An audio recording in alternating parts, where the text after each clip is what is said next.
I had a nightmare relationship with an older man during college, and it ended when he dropped me like a hot potato when I got cancer. Now I found out I was his affair partner the entire time, and I might see him soon at a work function. Posted by you/Captain Gazpacho.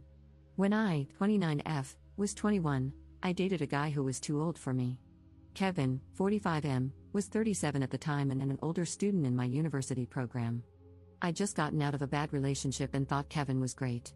Of course, there were red flags everywhere, but I was so naive back then that I didn't question any of it. Kevin and I dated for 6 months. He quickly told me he loved me and asked me, pretty aggressively, to move to his home city after graduation.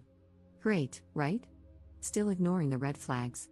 In my last semester, I was diagnosed with cancer, and my world fell apart. The day I got my diagnosis, Kevin made out with another woman at a party in front of me. I left in tears.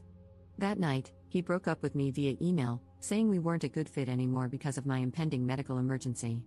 He admitted he was only with me out of pity after my previous abusive relationship and added that all our friends thought I was annoying and no one liked me. I felt like I'd been punched in the gut. My memories of that week are a blur. I had to drop out of the semester and take a medical leave of absence. In the meantime, Kevin followed me around campus, demanding to know why I wouldn't talk to him and insisting that I forgive him. I remember looking at him like he was insane. I asked him, "So, are you apologizing for what you did?" And he said, "Of course not, I didn't do anything wrong. It's not fair that you're angry at me like this." I told him to go to hell and focused on getting my paperwork squared away and moving back home for chemo. That period of my life was a nightmare, and I don't like thinking about it. I became suicidal and was diagnosed with depression, so I started seeing a psychiatrist while undergoing chemo. I lost most of my friends, as they didn't know how to deal with my illness. However, a few stuck by me, and they're still my friends today. Some of them are even my colleagues now. In the months after I left school, Kevin badgered me over text, saying he didn't know what happened between us and demanding that I forgive him. In the middle of chemo, I told him I forgave him just to get him to leave me alone. As soon as I forgave him, he vanished, and I never heard from him again. I blocked him on Facebook to ensure he couldn't come back into my life. Later that year, between chemo treatments, I met a strange woman at a university event off campus. I'd never seen her before and had no idea who she was. During dinner with a group of students and alumni, she talked about her fiancé. Can you guess who it was? Kevin, of course. I was confused because we'd only dated for a few months, which seemed too short to know someone before getting engaged. But when I asked how long they'd been together, she said something crazy like 3 years. I was in total shock, realizing Kevin had been having an affair with me and that our entire relationship was a lie. I left in a daze and cried in the parking lot. In hindsight, I should have warned her, but at the time, I was in shock, sick, and not interested in starting drama at a table full of strangers. I was also exhausted. Later, I thought about finding her on Facebook, but I didn't know her name and worried that saying something would invite more harassment from Kevin, so I let it go. The good news is that I'm still here and happily in remission. 2 years after leaving school, I finally felt human again and went back to finish my degree. By then, I was doing really well. I made new friends, completed therapy, and started my career. Life is totally different now. I'm well known in my field and have even been invited back to my university as a guest of honor. My professors want me to speak to students, and I'll have a chance to network with visiting alumni who are big names in my industry. It's an amazing opportunity, and I was really looking forward to it. The only problem is that Kevin is on the guest list, along with a woman who shares his last name, presumably his wife. When I saw their names, my heart sank. The guest list is small, with maybe 50 alumni, so we're bound to run into each other. I can't skip the event because it's important, and I already promised I'd be there. Plus, I don't want to avoid things out of fear of running into someone like him. How do I handle seeing Kevin again? Should I treat him like a stranger? What if he tries to hug me like we're old friends? That's something he would do. I also have no idea if I should say anything to his wife. I don't want to reopen this can of worms from my past. I'm losing sleep over this and don't know what to do. Commenter. You don't give him any attention, and you certainly don't approach the girlfriend, even though you'd like to share a few things. Ops response. The idea of approaching his wife gives me hives. The last thing I want to do is open this Pandora's box. I feel bad for her, though. Update 6 months later. Well, thanks for your feedback, everyone. I wanted to give you an update. Something I failed to mention in my last post is that my mom used to teach at my alma mater before she recently retired. She didn't know about my brief relationship with Kevin years ago.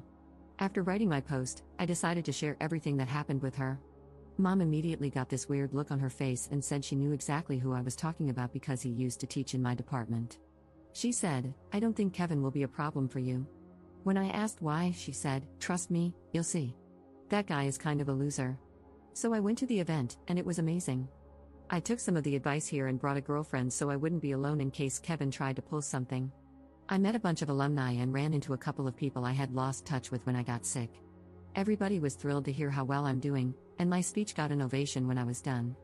Anyway, Kevin showed up with his wife. I don't know how to say this without sounding mean, but he's gotten fat and is going bald.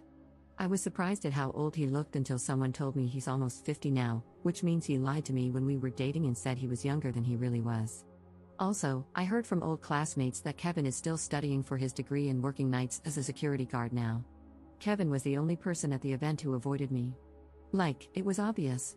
I thought he was going to avoid me all night until I accidentally found myself alone for 30 seconds, which is when he nervously approached me to congratulate me. I smiled, said thanks, and kept moving. He tried cracking a dumb joke to me later, but I just ignored him, which seemed to frustrate him. Overall, I just spent the night focused on the people around me and forgot he existed. Interestingly, he managed to repeatedly piss off a bunch of people, including his wife and one of the deans, throughout the night with stupid comments. It got so bad that people started a running joke about what an insensitive moron Kevin was. I'm so glad I went and didn't allow one jerk from my past to make me hide. I had a great time and was surprised at how unafraid I felt when I saw Kevin again. The memories from that time of my life were so traumatic, but now he's just some jerk I once knew. I'm not sure now WTF I ever saw in him or why I was ever scared of him.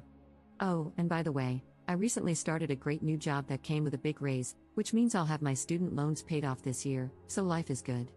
Thanks for your help, Reddit. Edit. Wow, the comments got locked fast. 2 things I wanted to add. 1. An acquaintance recently told me that Kevin and his now wife were apparently in an open relationship for a long time, including while he and I were together, and that she closed the relationship a few years ago because she got annoyed. I can only imagine the shenanigans. I feel better knowing he didn't cheat on her, even though he still cheated on me, and, of course, he didn't tell me about his wife at all. Whatever, though. 2. My favorite part of the evening, I blocked Kevin on Facebook years ago, so he's had no updates on my life, including the fact that I go by my birth name now. In college, everybody called me by a nickname, but no one's used it in years. So all night, he kept calling me by this super old nickname. People kept looking at him like he was crazy and asking, "Why are you calling her that?" Kevin got super frustrated because he realized everybody was in on some joke he didn't understand. No one would clue him in, I guess.